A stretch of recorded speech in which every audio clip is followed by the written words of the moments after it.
ನಮಸ್ಕಾರ ಮಕ್ಕಳೇ, ಇಂದು ನಾವು ಕೇಳೋಣ ಧೈರ್ಯ, ಭಕ್ತಿ ಮತ್ತು ಜ್ಞಾನ ತುಂಬಿದ ಒಂದು ಸುಂದರ ಕಥೆ, ಅರ್ಜುನ ಮತ್ತು ಕೃಷ್ಣನ ಕಥೆ.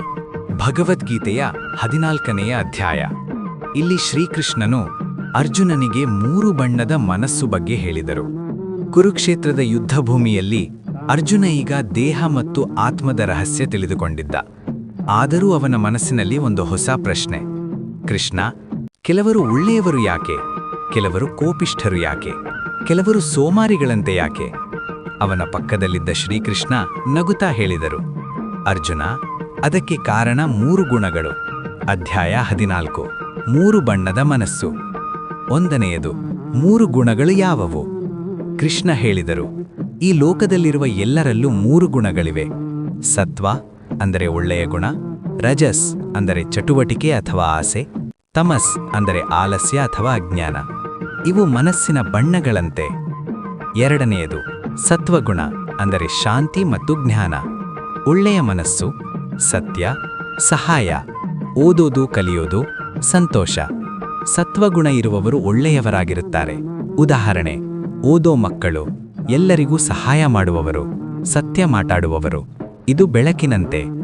3ನೇಯದು, ರಜಸ್ ಗುಣ ಅಂದರೆ ಆಸೆ ಮತ್ತು ಓಟ, ಹೆಚ್ಚು ಕೆಲಸ, ಗೆಲ್ಲಬೇಕು ಅನ್ನೋ ಆಸೆ, ಹಣ ಹೆಸರು ಬೇಕು, ವಿಶ್ರಾಂತಿ ಕಡಿಮೆ. ಇವರು ಸದಾ ಓಡ್ತಾ ಇರುತ್ತಾರೆ. ಉದಾಹರಣೆ, ಸ್ಪರ್ಧೆಯಲ್ಲಿ ಗೆಲ್ಲಬೇಕು, ಯಾವಾಗಲೂ ಮೊದಲಿಗರಾಗಬೇಕು. ಇದು ಬೆಂಕಿಯಂತೆ. 4ನೇಯದು, ತಮಸ್ ಗುಣ ಅಂದರೆ ಸೋಮಾರಿ, ನಿದ್ರೆ ಹೆಚ್ಚು, ಕೋಪ, ಕೆಲಸ ಮಾಡೋದು ಇಷ್ಟವಿಲ್ಲ, ಅಜ್ಞಾನ. ಇದು ಕತ್ತಲೆಯಂತೆ. ಉದಾಹರಣೆ, ದಿನವಿಡೀ ಮೊಬೈಲ್, ಓದೋದು ಬೇಡ, ಕೋಪ ಹೆಚ್ಚು. 5ನೇಯದು, ಯಾವ ಗುಣ ಉತ್ತಮ? ಅರ್ಜುನ ಕೇಳಿದ, 3 ಗುಣಗಳಲ್ಲಿ ಯಾವುದು ಉತ್ತಮ? ಕೃಷ್ಣ ಉತ್ತರಿಸಿದರು, ಸತ್ವ ಉತ್ತಮ, ಆದರೆ ಅದನ್ನು ಮೀರಿ ದೇವರ ಭಕ್ತಿಯಾಗಬೇಕು. ಗುಣಗಳ ಬಂಧನದಿಂದ ಮುಕ್ತರಾಗಬೇಕು. ಒಳ್ಳೆಯ ಕೆಲಸ, ಭಕ್ತಿ = ಮುಕ್ತಿ. 6ನೇಯದು, ಸರಳ ಉದಾಹರಣೆ. ಕೃಷ್ಣ ಹೇಳಿದರು, ಒಂದು ದೀಪದಂತೆ ಇರಬೇಕು. ಬೆಳಕು ಅಂದರೆ ಸತ್ವ, ಕೆಲಸ ಅಂದರೆ ರಜಸ್, ಕತ್ತಲೆ ದೂರ ಮಾಡು ಅಂದರೆ ತಮಸ್ ಕಡಿಮೆ. ಹೀಗೆ ಜೀವನ ಸಮತೋಲನದಲ್ಲಿರಬೇಕು. ಮಕ್ಕಳಿಗೆ ಸರಳ ಆಟ. ಬೆಳಗ್ಗೆ ಬೇಗ ಎದ್ದರೆ ಸತ್ವ, ಹೆಚ್ಚು ಜಗಳ ಮಾಡಿದ್ರೆ ರಜಸ್, ಸೋಮಾರಿಯಾಗಿದ್ರೆ ತಮಸ್.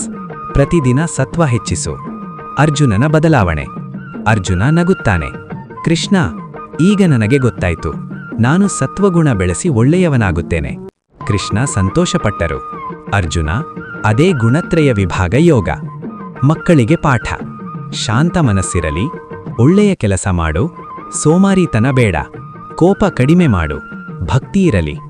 ಚಿಕ್ಕ ಸಾಲು, ಬೆಳಕಿನಂತೆ ಬದುಕಿದರೆ ಜೀವನ ಸಂತೋಷವಾಗುತ್ತದೆ. ಈ ಕಥೆ ನಿಮಗೆ ಇಷ್ಟವಾದರೆ ಲೈಕ್ ಮಾಡಿ, ಶೇರ್ ಮಾಡಿ, ಸಬ್ಸ್ಕ್ರೈಬ್ ಮಾಡಿ. ಮತ್ತೆ ಭೇಟಿಯಾಗೋಣ ಮತ್ತೊಂದು ಸುಂದರ ಕಥೆಯೊಂದಿಗೆ. ನಮಸ್ಕಾರ.